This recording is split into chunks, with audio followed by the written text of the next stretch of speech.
বলেন ঠিক কিনা? এজন্য মাঝে মাঝে বাচ্চা ছেলেদেরও পরামর্শের দরকার আছে না নাই? ঘরে সুখ নাই, শান্তি নাই, কারণ পরামর্শ করেন না তো। আব্বা আম্মার পরামর্শ নেন, স্ত্রীদের পরামর্শ নেন, ছেলে মেয়েদের পরামর্শ নেন।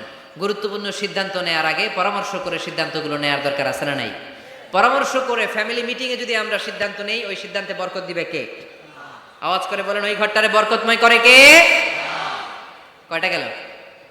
7টা। 8 নাম্বার হচ্ছে প্রত্যেকটা ঘরে এক একটা পারিবারিক পাঠাগার গড়া চাই, ফ্যামিলি লাইব্রেরি। কার কার ঘরে পারিবারিক পাঠাগার আছে দেখি সুজানগরে? মাশাআল্লাহ, মাশাআল্লাহ পড়েন, আওয়াজ করে পড়েন মারহাবা। যাদের ঘরে নাই তাদের ঘরে একটা পাঠাগারের দরকার আছে না নাই? একটা শোকেস বানাবেন, ওখানে ইসলামী বইগুলো রাখবেন, ইসলামী সাহিত্যগুলো রাখবেন, তাফসিরগুলো রাখবেন, হাদিসের বইগুলো রাখবেন। একটা পারিবারিক পাঠাগারের দরকার আছে না নাই? কোরআনের প্রথম